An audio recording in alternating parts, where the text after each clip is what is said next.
All right, everyone, get ready for a deep dive. Today, we're tackling something that I think we can all relate to. Sounds intriguing. What's on the agenda? Performance management. Ugh, those two words together can evoke so many feelings, am I right? Definitely a topic that always sparks debate. You've got some interesting stuff for us to dig into today, right? Absolutely. Especially this article, it really digs into the challenges of performance management. And get this, it compares how differently it's viewed in China versus here in the West. Ooh, cultural perspectives. I'm already interested. Right. So before we get ahead of ourselves, let's start with the basics. What even is performance? Seems simple, but it's really not. You're telling me. This article brings up such a good point. Like, here in the West, we tend to have a pretty narrow definition. Totally. We're all about what you do, the tasks, the behaviors, all that. Exactly. But in China, it's way broader. Much more holistic, right? Yeah, it's not just about what you do, but the results you achieve. Even personal qualities factor in. Things like humility and respect for superiors, right? Wild how culture shapes those definitions. It's incredible, isn't it? Like, does one approach actually lead to better outcomes? It's the million-dollar question. And a Guinness, like the beer. I love that you clarified that, by the way. Had to. It's important. Anyway, a Guinness argues we need to align performance with strategic goals. So, not just hitting targets, but making sure they actually matter in the big picture. Precisely. It's about understanding what the organization wants to achieve and making sure everyone's rowing in the same direction. That makes so much sense. Now, let's be honest. Most people have a complicated relationship with performance management systems, to put it mildly. What do you think? I mean, sometimes it feels like just going through the motions, a chore you gotta do. You're preaching to the choir here. But hear me out. A well-designed system can actually be good for everyone. Really? Tell me more. It can boost employees' self-esteem, improve communication, and even increase productivity for the whole organization. Okay, so there's hope. How do we make that happen? One key is focusing on the entire process, not just evaluation. We get so fixated on ratings and rankings, we forget about the ongoing feedback and development. So it's more than that dreaded annual review. Way more. It's about creating a culture of continuous improvement, feedback as a tool for growth, not a weapon. I like that. But let's be real. A lot of people feel judged or punished during those evaluations. How do we move away from that? It's tough, but we need to reframe the whole purpose. Is it about punishment and reward?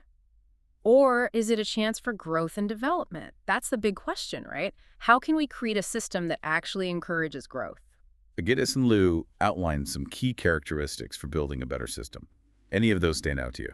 Well, one that's often missed is cultural fit. It's got to work within the specific organizational and societal culture, you know? You can't just force a square peg in a round hole. Exactly. Like, remember that example in the article, the car parts company? Oh, yeah, the one that tried to bring their American style over to China.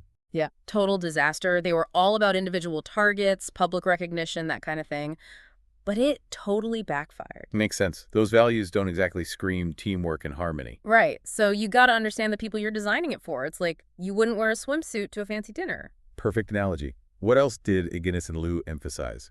Continuous feedback is huge. It can't just be a once-a-year thing. Definitely. I think most people thrive on knowing how they're doing and getting regular guidance. Absolutely. And if you neglect that, you end up with wasted investment, low motivation, and that going through the motions feeling we talked about. It's like planting a seed and never watering it. What else is important for a better system? Alignment is crucial, making sure individual goals actually connect to the overall strategy. Because everyone's rowing in the same direction, right? Not just off doing their own thing. Right. Guinness and Liu tell this story about a manager who was hitting all his individual targets. Uh-oh. I sense a but coming. But he had no idea how his work actually contributed to the bigger picture. It was like he was on a completely different boat. So clear communication from leadership is key. Everyone needs to understand how their work fits in. Exactly. Okay, so we've got cultural fit, continuous feedback, alignment. That brings us to standardization, right? Making sure everyone's evaluated fairly and consistently, yeah. No, you don't want to stifle individual judgment or go overboard with rules. Right, got to find that balance between structure and flexibility. So clear guidelines, but not a rule for every situation.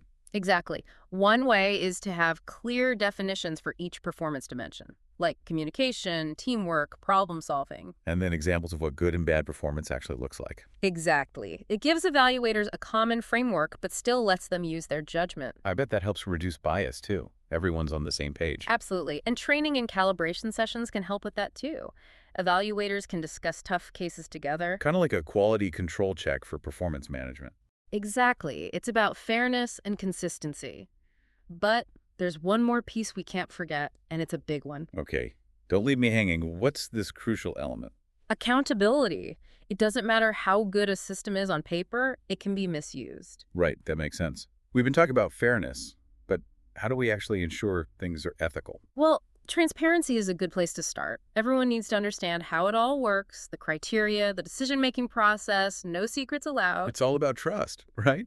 If Yeah. it feels shady or rigged, nobody's going to buy in. Exactly. And having multiple perspectives can help guard against bias. Think 360-degree feedback. Oh, like getting feedback not just from your manager, but from your peers and even clients? Exactly. It paints a much more complete picture. Plus, it can reveal blind spots that a single evaluator might miss. That's really helpful. But what if things still go wrong? How do we encourage people to speak up? That's where creating a culture of accountability comes in. Having clear channels for reporting concerns and leadership that takes them seriously. So if someone feels like they're being treated unfairly, there's a safe way to voice those concerns. Right. And that protects not just individuals, but the integrity of the whole system. Wow, this deep dive has really opened my eyes. Performance management is so much more than just forms and ratings. It is. It's about aligned goals, fostering growth, being fair, and holding each other accountable. And it sounds like there's no magic formula. It's about finding what works for your specific context. Absolutely. And it's an ongoing process. We should always be learning and adapting. Well, I think we've covered a lot of ground today. Any final thoughts for our listeners as they try to make sense of all this? As you think about your own experiences, ask yourself, how can I be an advocate for positive change in my workplace? Because whether you're an employee, a manager, or a leader, we all have a role to play. What a great point. So as you navigate the sometimes choppy waters of performance management, remember to stay curious, stay engaged, and keep striving for a workplace where everyone can thrive.